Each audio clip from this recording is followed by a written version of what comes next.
জ্বালা মাইরি।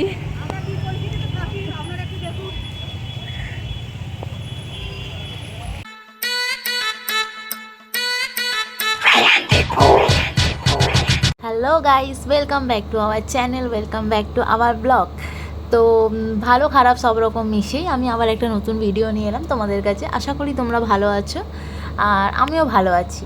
ভালো খারাপ সব রকম মিশিয়েই হচ্ছে জীবন, ঠিক আছে? তো আমার ব্লগটা হচ্ছে নতুন। আমার মায়েদের সেদিনকে বায়না ছিল যে তাদেরকে রামতলা নিয়ে যেতে হবে। তো দেখো আমি রেডি ফেডি হয়ে একটু নতুনত্বভাবে ভিডিওটা বানানোর চেষ্টা করলাম জাস্ট। তো রেডি ফেডি হয়ে আমি বেরিয়ে গেলাম মায়েদেরকে নিয়ে রামতলায়। রামতলা হচ্ছে আমাদের হাওড়া একটা ছোট্ট শহর, সেটার মধ্যে রামতলা হচ্ছে। তোমরা দেখেছো আমার আগের ভিডিওতে, হয়তো রামতলার আমি কিছু ভিডিও দিয়েছিলাম, সেটা দেখে নিও। তো রেডি ফেডি হয়ে মায়েদের নিয়ে বেরিয়ে গেলাম। আমি একাই ছিলাম, আমার মা, পূজার দিদা, সবার দায়িত্ব ছিল আমার ওপর। তাদেরকে রামতলা ঘোরাতে হবে, পুজো দিতে নিয়ে যেতে হবে। তো দেখো আমার মা এটা, আমরা সন্ধেই বেরিয়েছিলাম। ওয়েদারটা খুব একটা ভালো ছিল না, মাথায় বিদ্যুৎ চমকানো, ওই সব কিছু নিয়েই বেরিয়েছিলাম যে রামতলা আজকে যাবই। অনেক দিন ধরে মায়েদের বায়না, তো আজকে পূরণ করবই আমি। তো আমাকে একাই নিয়ে যেতে হয়েছে। তোমরা পূজাকে দেখতে পাবে না ভিডিওতে, কারণ আমি একাই ছিলাম সেদিনকে, দায়িত্ব সহকারে নিয়ে গেছিলাম একাই। তো দেখো এসে গেছি পূজাদের বাড়িতে। তো ওখান থেকে কাকিমাকে, দিদাকে নিলাম, নিয়ে রামতলায় আমরা ঢুকছি। এইটা হচ্ছে আমাদের রামতলায় ঢোকার রাস্তা। সেদিনকে মারাত্মক পরিমাণে ভিড় হয়েছিল। হ্যাঁ, বারটা রবিবার ছিল না যদিও, কিন্তু জানি না হঠাৎ কেন সেদিনকে প্রচুর পরিমাণে রামতলায় ভিড় হয়েছিল। পা দেওয়া যাচ্ছিল না, এত ভিড় হয়েছিল। দেখতেই পাচ্ছ তোমরা ভিড়টা। তো রামতলা ঢোকাতেই ফার্স্টেই স্টার্টিংয়ে পরপর সামনে অনেক পরপর দোকান পড়বে, বিভিন্ন ধরনের দোকান পড়বে। রামতলাটা হচ্ছে ছোট জায়গার মধ্যে, তো সেই জন্য আরও ভিড়টা হয়তো বেশি মনে হয়। মন্দিরটাও ছোট জায়গার মধ্যে, ঠাকুরটা।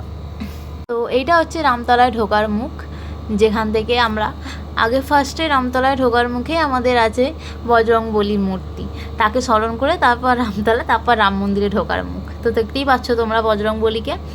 তারপরে হচ্ছে আমাদের বিশাল আকৃতির রাম ঠাকুর, যেটা তোমরা হয়তো ভাসানের সময় কেউ বছরে একবারই দেখো, কিন্তু এটা পুজোর দিনকে দেখে নাও। এটা হচ্ছে আমাদের রাম ঠাকুর, স্থাপিত হয়েছে নতুনভাবে আবার।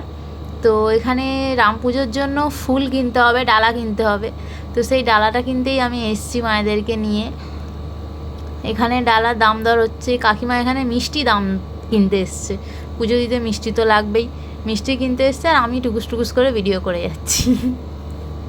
এটা হচ্ছে আমার কাজ, তোমাদেরকে দেখানো। আর এটা হচ্ছে কৃষ্ণ ঠাকুর, আর এটা হচ্ছে ডালা ফুলের। এগুলো কিনতে হবে, এক এক জায়গায় অনেক দাম বলছে, এক এক জায়গায় কিছু কিছু। তো আমরা বলি ঠাকুমাটার থেকে ডালাটা কিনলাম, 20 টাকা করে ঝুড়ি নিল ডালা। তো কিনে আমরা রেডি পুজো দেওয়ার জন্য। আমি বাইরে থেকে দর্শন করেছি, আমি ভিতরে যাইনি, মায়েরা গেছে সব পুজো দিতে, আমি বাইরে থেকেই করছিলাম সব। এত পরিমাণে ভিড় হয়েছিল, সেজন্য আমি বাইরেই ঠিক ছিলাম। ঠাকুর দেখা নিয়ে কথা, মায়েরা পুজো দিতে এসছে, আমি বাইরে দাঁড়িয়েছিলাম, ঠাকুর দর্শন করে নিয়েছি। ঠাকুমারা বসছিল সামনেই, আমাকে বললো মা কিছু দিবি? আমি বললাম দাঁড়াও, বলে আমার কাছে একটা 20 টাকা ছিল, একটাই 20 টাকা খুচরো ছিল, তো ওটাই ঠাকুমাটাকে দিলাম। তো দেখো মায়েরা এখানে পুজো দিচ্ছে রাম ঠাকুর, তোমরা দেখে নাও সবাই মিলে, মায়েরা পুজো দিচ্ছে। তোমরা এখানে ঠাকুর দর্শন করে নাও তাহলে।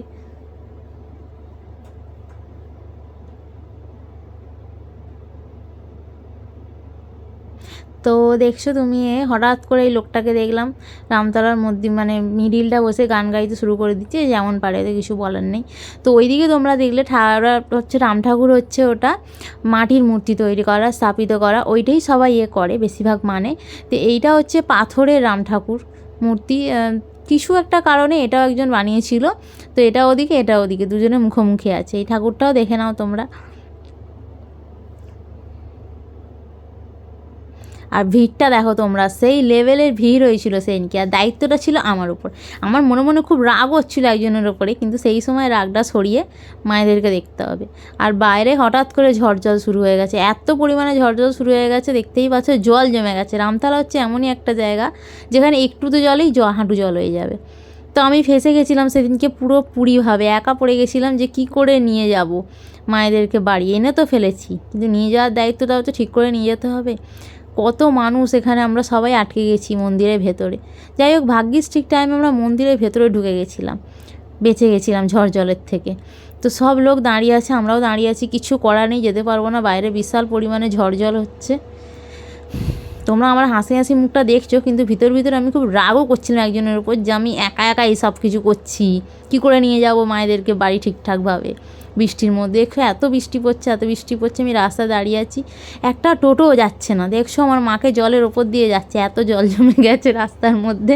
সবাই, কাকিমাও দেখো কী অবস্থা, সব আমরা জলের ওপর দিয়ে হেঁটে হেঁটে, একটা টোটোও যাচ্ছে না, সব টোটো রিজার্ভ। এমনি সময় মাথা খারাপ করে দেয় টোটোগুলো, আর সেই সময় একটা টোটো পাচ্ছি না।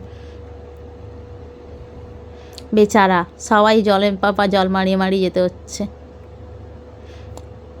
একটু বৃষ্টিটা হালকা হালকা কমেছিল, তার মধ্যে আমরা বেরিয়ে পড়ছিলাম, তাও বৃষ্টি পড়ছিল, নাহলে দাঁড়িয়ে থাকতেই হতো। তো তোমরা দেখছো অনেকটা হেঁটে হেঁটে এসে একটা টোটো পাওয়া গেল লাস্ট পর্যন্ত।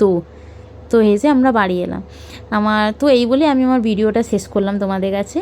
আমার ভিডিও যদি ভালো লেগে থাকে তাহলে অবশ্যই like, comment and share, subscribe কিন্তু ভুলো না। টাটা।